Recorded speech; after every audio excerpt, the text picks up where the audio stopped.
بنگال والوں اگر برا نہیں مانے تو ایک بات عرض کروں ہاتھ جوڑ کے، مسجدوں کے 2-2 کروڑ کے مینار بنانے کی بجائے کوشش کرو کہ وہ 2-2 کروڑ غریبوں پہ خرچ کرو اور ان کو مضبوط کرو۔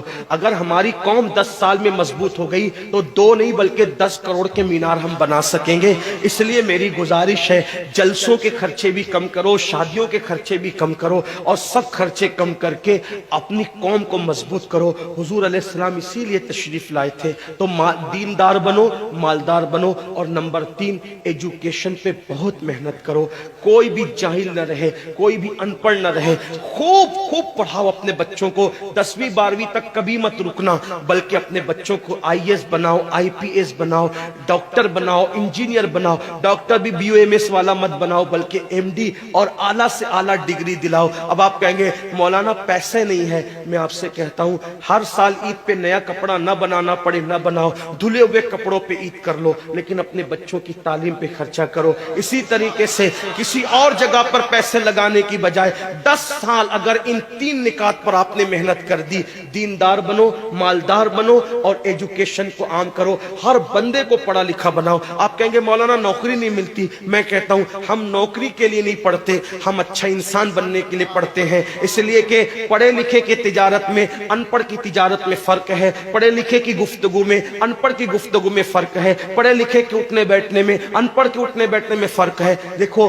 آپ یہ نہیں کہتا ہوں کہ آپ سب ان پڑھو، لیکن ایک بات آپ سے کہتا ہوں محفل میں پڑھے لکھوں کا انداز اور ہوتا ہے، ان پڑھ لوگوں کا انداز اور ہوتا ہے۔ کھانے میں، پینے میں، اٹھنے میں، بیٹھنے میں تعلیم کو عام کرو، دنیا بھی پڑھاؤ، آخرت بھی پڑھاؤ۔ اپنے بچوں کو اتنا علم دو کہ وہ مسلمان رہے، سچے مسلمان رہے، اور اپنی بچیوں کو بھی اتنا علم دو سچی پکی مسلمان رہے، اور اسکول، کالج، یونیورسٹی میں اعلیٰ سے اعلیٰ تعلیم دلاؤ۔ اور یاد رکھنا غربت کا بہانہ مت بناؤ۔ بیٹیا کی شادی ہوتی ہے تو لاکھوں روپے کہاں سے آتے ہیں، اور آپ سے کہتا ہوں 8 گھنٹے محنت کرنے کی بجائے 16 گھنٹے محنت کرو، محنت میں پیچھے مت ہٹو، اپنے بچوں کو پڑھاؤ۔ صرف 10-12 سال ہندوستان کے تمام مسلمان محنت کر کے اپنے بچوں پہ محنت کر لیں، کوشش کر لیں، کاوش کر لیں، تو دیکھنا نقشہ بدل جائے گا۔ یہ بھی آپ سے کہتا ہوں، ایک بات کہتا ہوں، منع نہیں کر رہا ہوں، اگر مجھ سے غلطی ہو تو میرے علماء اصلاح کریں گے، آپ میری ذات کو دیکھ کے قبول نہیں کرنا۔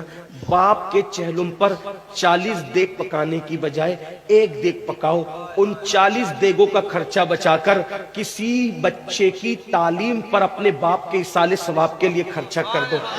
پیر صاحب کے مزار پر 1 لاکھ کی چادر لا کے ڈالنے کی بجائے 100 روپے کی چادر ڈال دو، باقی کے پیسے بچا کر غریبوں کی تعلیم پہ خرچہ کر دو۔ پیر صاحب کے ایصال ثواب کے لیے وہ اس 1 لاکھ کی چادر سے جتنا خوش ہوں گے وہ 100 روپے کی چادر سے بھی اس سے زیادہ خوش ہوں گے، کیونکہ آپ نے کسی کو اٹھا دیا، کسی کو آپ نے ترقی پہ لے گئے۔ ایک بات کہتا ہوں، میرا پیر جنتی ہے تو میرے پیر کو میری 1 لاکھ کی چادر سے کیا غرض، اس کو تو جنت میں اس سے بہتر لباس مل چکا ہے، اس کو تو 1 لاکھ کا اس سے بہتر لباس مل چکا ہے۔ تو یہ باتیں تلخ لگے معاف کرنا، لیکن آپ سے ایک بات کہتا ہوں، رسومات سے نکلو، حقیقتوں کی طرف آؤ، رسومات سے نکلو، سچائیوں کی طرف آؤ۔ ایک دوسرے کو گرانے کی کوشش مت کرو، ایک دوسرے کو اٹھانے کی کوشش کرو، آپس کے جھگڑے ختم کرو۔ تیرا سلسلہ بڑا، میرا سلسلہ بڑا، تیری برادری بڑی، میری برادری بڑی، تیرا پیر بڑا، میرا پیر